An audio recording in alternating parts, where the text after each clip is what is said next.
Hello बच्चों। कल जैसे हम बात कर रहे थे सॉल्युबिलिटी प्रोडक्ट की, तो उसी के ऊपर बेस्ड कुछ क्वेश्चंस आज हम लोग कर लेते हैं। और जैसे एक छोटा सा क्वेश्चन मैं आपको करा रहा हूँ। आपके पास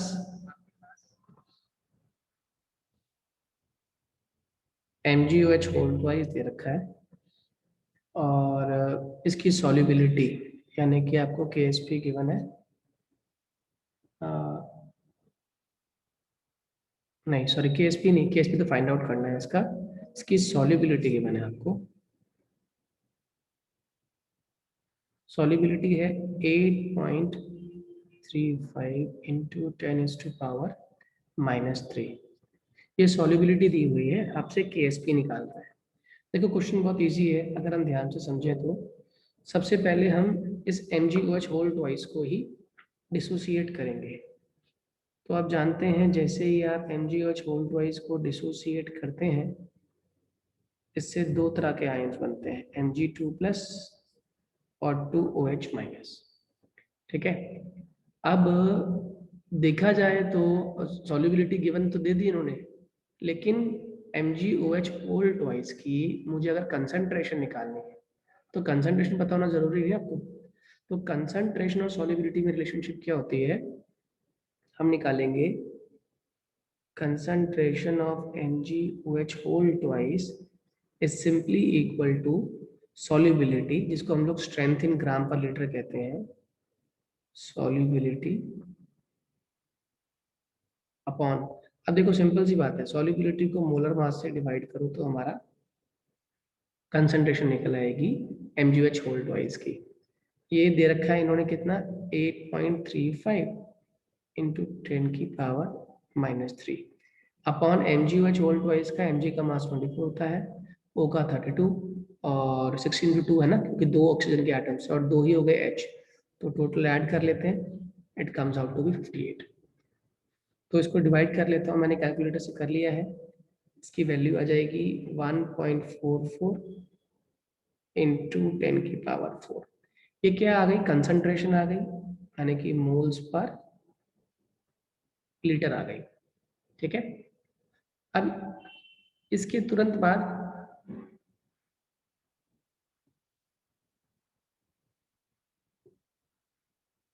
एक्सक्यूज मी, इसके तुरंत बाद हमें अब क्या करना है, हमें इसके इस वैल्यू को उठाकर कहाँ पुट करना है, KSP वाली इक्वेशन में। और क्या था KSP की equation, KSP is equals to Mg2+ की कंसंट्रेशन, साथ में क्या हो गया 2 इंटू 2OH- साथ में दे रखा था हमें, है ना। मैंने एक बात बताई थी आप लोगों को, KSP निकालते हुए मान लो ये सॉल्युबिलिटी इसकी S हो गई, तो इसकी क्या हो गई 2S, और जो कॉफिशिएंट होता है वो पावर भी बन जाती है, तो ये 2S का कितना हो गया स्क्वायर, तो it comes out to be 4S का क्यूब, 4S क्यूब हो गया।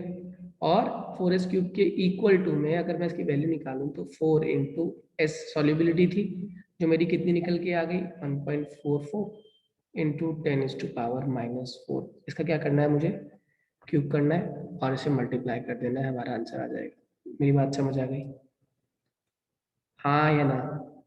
कंसेप्ट इजी है, डिफिकल्ट तो नहीं लगाना।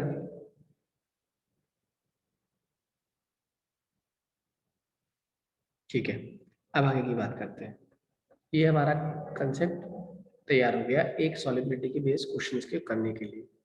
अब कभी कभी क्या होता है कि हमें सॉल्यूशन दे देगा, दो तरह के सॉल्यूशन या एक तरह के सॉल्यूशन, और वो निकालने के लिए हमसे पूछेगा कि बताइए इसका पीएच कितना होगा या कब ये प्रेसिपिटेट करेगा।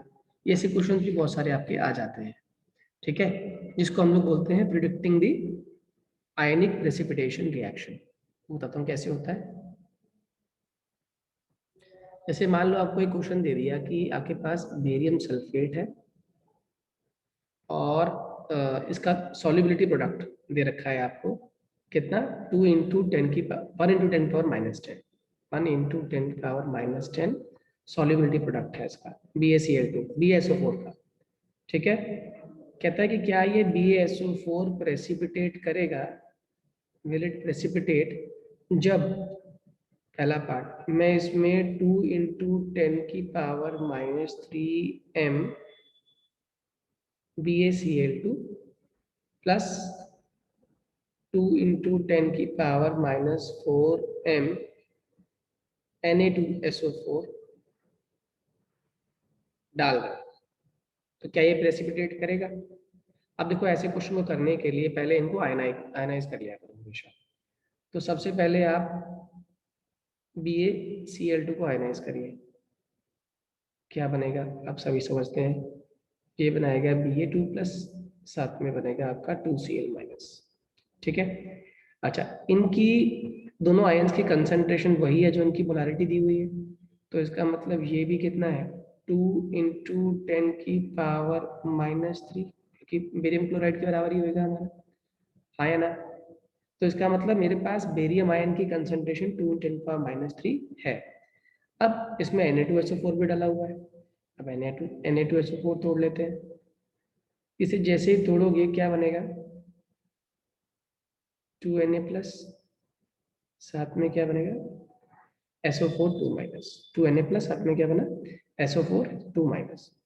अब SO4 2 माइनस की कंसंट्रेशन क्या होगी, देखो हमें यहाँ से तो बेरियम मिल जाएगा और यहाँ से हम लेंगे सल्फेट। सल्फेट SO4 2 माइनस की कंसंट्रेशन क्या होगी, जो आपके Na2SO4 की है, और वो कितनी है 2 इंटू 10⁻⁻4, क्योंकि रेशियो कितना है 1:1 का रेशियो है।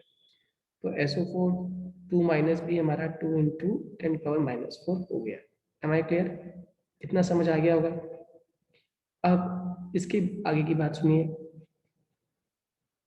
मेरे पास बेरियम पार्ट भी आ गया, मेरे पास सल्फेट पार्ट भी आ चुका है। अब मुझे चेक करना है कि क्या सॉल्युबिलिटी होगी या नहीं होगी। ठीक है। तो अगर हम बात करें, दो इक्वल वॉल्यूम चाहिए हमें, है ना। सॉल्यूशन का मिक्स किया हमें, ताकि हमें जो कंसंट्रेशन मिले बेरियम आयन का सल्फेट आयन का वो इक्वल मिलना चाहिए, हाँ या ना। तो अगर इक्वल आयनाइज करने की बात कर रहे हो आप, तो ऑब्वियस सी बात है कि पहले वाले बेरियम क्लोराइड में तो जो 1 मोल है वो 2 क्लोरीन से पार्टिसिपेट कर रहा है, और उधर हमारा 1 SO4 2 माइनस 2 Na प्लस से कंबाइन कर रहा है। ठीक है। अब दोनों वॉल्यूम को इक्वल इक्वल मिक्स किया है, तो ऑब्वियस सी बात है जो कंसंट्रेशन होगी हर एक इंडिविजुअल आयन की वो डिवाइड करनी पड़ेगी हाफ से, क्योंकि मैंने वहां से उठा के बेरियम आयन और दूसरी तरफ से उठाकर सल्फेट आयन को मिक्स किया है। तो बेरियम आयन की जो कंसंट्रेशन है वो टोटल के रिस्पेक्ट में हाफ हो गई ना ऑटोमेटिकली। तो बेरियम आयन कितना हो गया 2 इंटू 10⁻³ यानी कितनी कंसंट्रेशन 10⁻³ m। ऐसे ही SO4 2 माइनस की जब मैं कंसंट्रेशन निकालता हूँ, ये भी पूरे के रेस्पेक्ट में आधी है, तो ये भी कितनी हो जाएगी 2 इंटू 10⁻⁴/2। ये कितना हो गया 10⁻⁻4m, हाँ है ना। तो ये हो गया 10⁻3, ये हो गया 10⁻⁴। तो अगर हम BaSO4 का आयनिक प्रोडक्ट निकालें तो ये कितना हो जाएगा 10⁻³ इंटू 10⁻⁻4, ये कितना आ गया 10⁻7। और सॉल्युबिलिटी प्रोडक्ट क्या था इसका, इसका सॉल्युबिलिटी प्रोडक्ट था 10 BaSO4 का ही जो सॉल्युबिलिटी प्रोडक्ट था वो था 10⁻10। तो इसका मतलब जो BaSO4 का आयनिक प्रोडक्ट है, ये आयनिक प्रोडक्ट है BaSO4 का, वो 10⁻7 है, और जो सॉल्युबिलिटी प्रोडक्ट है वो 10⁻10 है। तो इसका मतलब ये आसानी से इसको प्रेसिपिटेट कर देगा, क्योंकि हमारा आयनिक प्रोडक्ट अगर ज्यादा है सॉल्युबिलिटी प्रोडक्ट से तो पीपीटी बन जाएगा। मुझे उम्मीद है ऐसे क्वेश्चंस आप कर लोगे। जैसे मान लीजिए ऐसा कोई क्वेश्चन आ गया, तो उसमें आप क्या करोगे, दोनों सॉल्यूशंस को लेके इंडिविजुअल आयंस निकाल के कंसंट्रेशन निकाल के फिर पूरी सॉल्यूशन के रिस्पेक्ट में उनकी कंसंट्रेशन हाफ कर देना, फिर उनको मल्टीप्लाई करना, वहां से आपका आयनिक प्रोडक्ट आएगा, और आयनिक प्रोडक्ट आएगा और फिर चेक करेंगे सॉल्युबिलिटी प्रोडक्ट और आयनिक प्रोडक्ट में। अगर तो आयनिक प्रोडक्ट बड़ा है सॉल्युबिलिटी प्रोडक्ट से तो प्रेसिपिटेट बनता है, और अगर आयनिक प्रोडक्ट छोटा रह गया सॉल्युबिलिटी प्रोडक्ट से तो कभी भी प्रोडक्ट फॉर्मेशन या प्रेसिपिटेट फॉर्मेशन नहीं होती है। इस बात को हम याद रखेंगे, अच्छे से एग्जाम में आ जाता है। ठीक है। अब इसके बाद हम कल बात कर रहे थे बफर सॉल्यूशन की, उस पर बेस्ड क्वेश्चन देखिए कैसे कैसे आते हैं, मैं बताता हूँ आपको। पहली बात तो बफर क्या होती है मैंने बताया था आपको, बफर सॉल्यूशन या बफर एक्शन एक ऐसा एक्शन है जिसकी वजह से कोई भी सॉल्यूशन अपने ऊपर हुए हुए बदलाव को, पीएच में बदलाव को रेजिस्ट करती है। वो कहती है जब मैं बफर सॉल्यूशन हूँ तो मेरा पीएच में कोई भी बदलाव नहीं आना चाहिए। इसीलिए जो बफर सॉल्यूशन होती है वो सॉल्यूशन के पीएच को कांस्टेंट रखने की कोशिश करती है। लेकिन अगर हम चाहें तो हम डिफरेंट टाइप के बफर्स बना सकते हैं। जैसे मान लीजिए मैंने कहा मुझे एसिडिक बफर बनाना है, एसिडिक बफर। मैंने कल एक बात बताई थी आपको, एसिडिक बफर में हम कोशिश करते हैं कि जो मिक्सचर बनेगा ना वो वीक एसिड का बनेगा, और सॉल्ट भी किसका लेंगे हम, वीक एसिड का ही लेंगे। तो इसको हिंट के फॉर्म में याद कर लो कि एक तो ये मिक्सचर होता है, ये किसका मिक्सचर है, एक वीक एसिड का मिक्सचर है, और वीक एसिड के साथ साथ इसके अंदर हमारा सॉल्ट भी वीक एसिड का ही लेंगे, सॉल्ट भी वीक एसिड का। ठीक है, जैसे एग्जाम्पल के तौर पे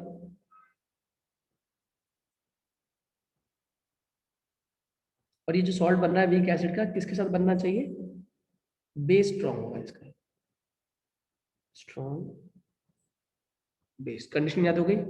एसिडिक बफर बनाने के लिए जो एसिड चाहिए एक पार्ट वो वीक एसिड होना चाहिए, प्लस उसी वीक एसिड का एक सॉल्ट होना चाहिए, और सॉल्ट बनाते हुए वो weak acid plus strong base होगा तब सॉल्ट बनेगा।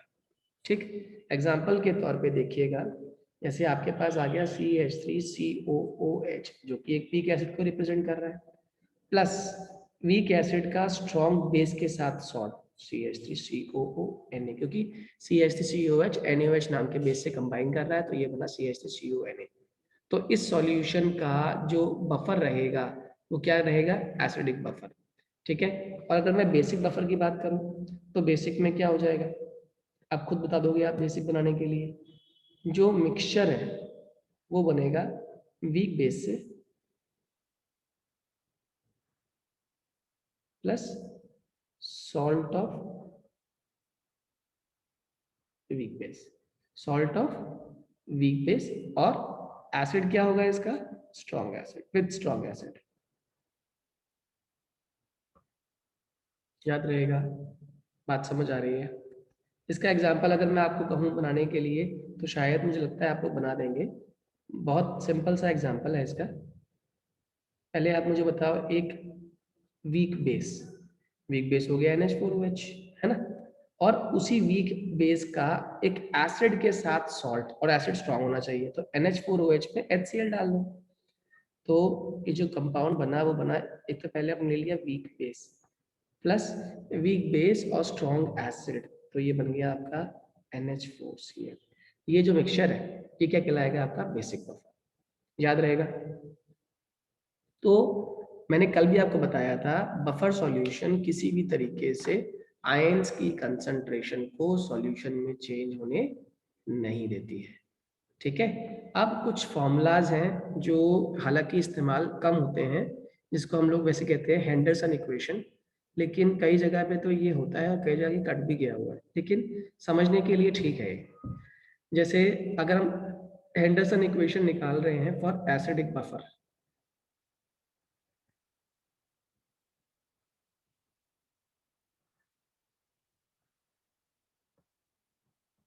ठीक है, तो मैंने क्या किया, मैंने एक एसिड ले लिया, इसमें पानी डाल दिया, तो जैसे ही एसिड पानी में गया तो पानी में जाने के बाद तुरंत H+ लिबरेट कर दिया, वो H+ कहाँ आके कंबाइन कर गया, वाटर के साथ, और क्या बन गया, conjugate base A-।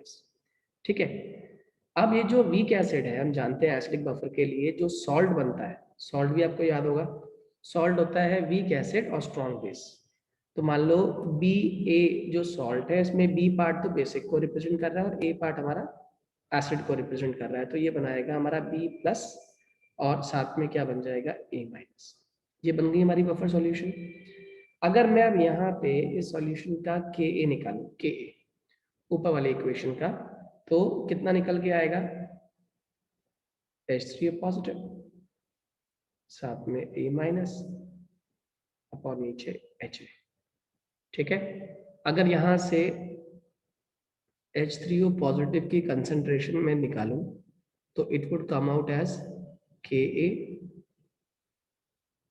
Into HA upon A minus. यहाँ तक तो कोई डाउट किसी को नहीं होगा मुझे लग रहा है। H3O पॉजिटिव की कंसंट्रेशन आ गई, ठीक है। अब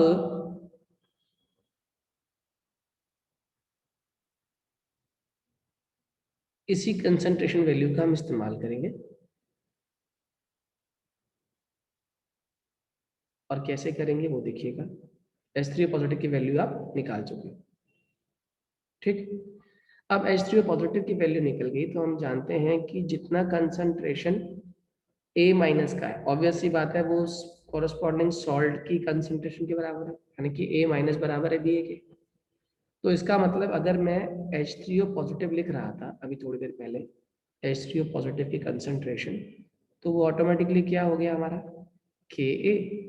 ऊपर तो हमने Ha को Ha रहने दिया, और नीचे क्या हो गया बेस सॉल्ट जो हमारा वीक एसिड और स्ट्रॉन्ग बेस का था Ba आ गया, ठीक है। तो इसको अगले स्टेप में लिख दूं मैं कि H3O positive is simply equal to Ka, और ब्रैकेट में क्या हो गया एसिड, और नीचे क्या हो गया सॉल्ट। बात समझ आ रही है। अब आता है इसके बाद फॉर्मूला पीएच का। मैं जानता हूँ पीएच का फॉर्मूला क्या होता है, माइनस लॉग H प्लस। ये जो H3O पॉजिटिव होता है बच्चों, ये होता क्या है बेसिकली, ये H प्लस ही तो है। तो मैंने लिखा pH is equals to minus log H plus. तो अब क्या करूंगा, इसकी वैल्यू की जगह ये पूरी वैल्यू यहाँ पुट कर दूंगा। तो बताओ क्या बनने वाला है फॉर्मूला, तो हो जाएगा pH is equals to minus log bracket में Ka, फिर आ गया आपका एसिड, और नीचे आ गया आपका सॉल्ट, और ब्रैकेट में। तो it would come out as minus log Ka minus log acid upon salt, ठीक। और हम जानते हैं कि इधर भी हमारा पीएच चल रहा है, और माइनस लॉग Ka को हम एक और नाम से जानते हैं pKa। तो बताओ हमारा फाइनल फॉर्मूला क्या बन गया, फाइनल फॉर्मूला बन गया pH is equals to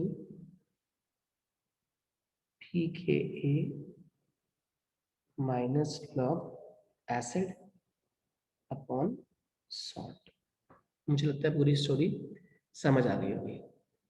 pH is equals to pKa minus log acid upon salt, और जैसे ही माइनस साइन को मैं रिवर्स करता हूँ लॉग में, तो फॉर्मूला उल्टा हो जाएगा, एसिड आ जाएगा ऊपर, एसिड आ जाएगा नीचे, और सॉल्ट आ जाएगा ऊपर। ये हमारा आंसर आएगा। मेरी बात समझ आ गई, फॉर्मूला क्लियर हो गया, हाँ या ना। तो ये पहली आपकी हेंडरसन इक्वेशन है जो कि हमने बात करी है एसिडिक बफर के लिए। ऐसे ही हम बेसिक बफर के लिए भी निकाल देंगे फॉर्मूला, बस डिफरेंस क्या हो जाएगा, उसका फॉर्मूला आएगा POH is equals to PKB plus log salt upon base. जैसे इसमें आया सॉल्ट अपॉन एसिड, उस केस में आ जाएगा सॉल्ट अपॉन बेस, ठीक है। अब एक टर्म आता है हमारा इसके अंदर कि आपको एक सॉल्यूशन का पीएच निकालना है। ऐसे क्वेश्चन भी बहुत आते हैं एग्जाम के अंदर, ठीक है।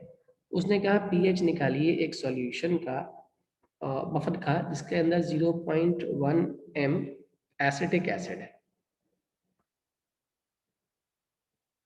ठीक है, और 0.15 m सोडियम एसीटेट है, ये ग्रुप है। तो उसने कहा ionization constant of acetic acid, ये गिवन है आपको, यानी Ka गिवन है कितना 1.75 into 10 की पावर -5। कह रहा also calculate the change in the pH if the buffer if 1 litre buffer is there, है ना। और साथ में इसमें दो पार्ट दे दिए, क्या होगा pH में बदलाव अगर आपके पास 1 cc of 1 molar NaOH add कर दिया जाए इसमें। तो अब पहले क्वेश्चन को समझते हैं।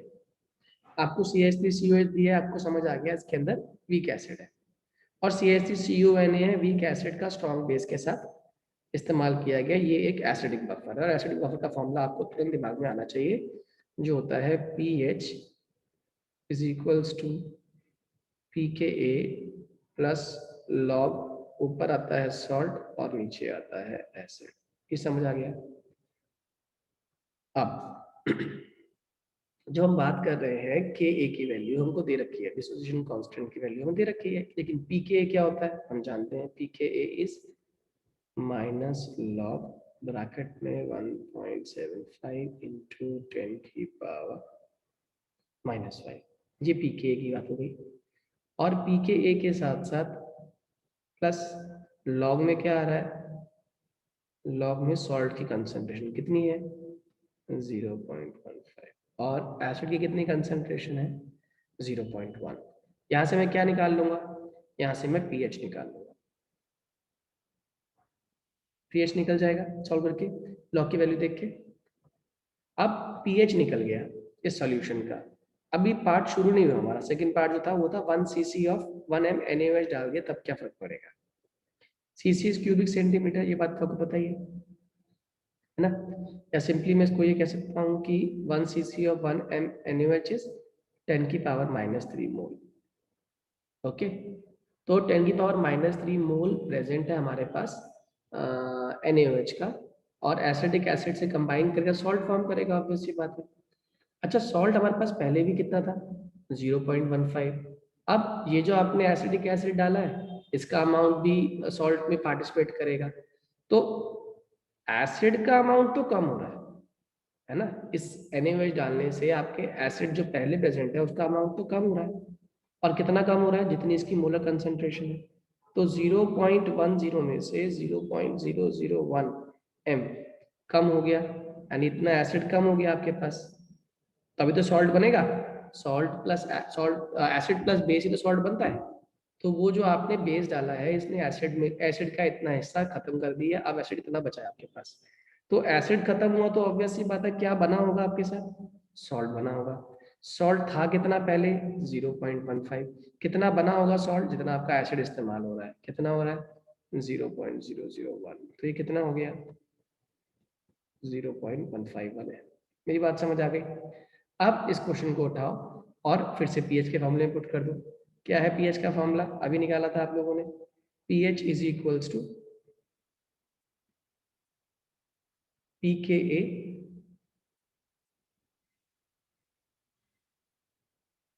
pH is equals to pKa plus log salt upon नीचे क्या आ जाएगा हमारा एसिड, क्योंकि ये एसिडिक बफर था। ये जो वैल्यू है एसिड की कितनी है 0.099, और सॉल्ट की कितनी है 151। लॉग pKa की वैल्यू ऊपर निकाल चुके हो, उस pKa की वैल्यू उठा के यहाँ पुट कर देना, यहाँ से आपका pH निकल के आ जाए। आई होप सभी को समझ आ गया होगा क्वेश्चन कैसे करना है। इजी क्वेश्चन है, ऐसे क्वेश्चन भी अगर आ गए तो 3 मार्क के लिए क्वेश्चन आता है, हेंडरसन इक्वेशन के ऊपर बेस्ड क्वेश्चन। ठीक है, मैंने कहा था आप लोगों को एनसीईआरटी क्वेश्चंस करना। अब सभी लोग एक बार एनसीईआरटी क्वेश्चंस ट्राई करेंगे, और एनसीईआरटी क्वेश्चन में 35 से 55 क्वेश्चंस के जो डाउट्स हैं वो पहले तैयार रखिए, उनके ऊपर मैं आपकी डाउट क्लास लूँगा।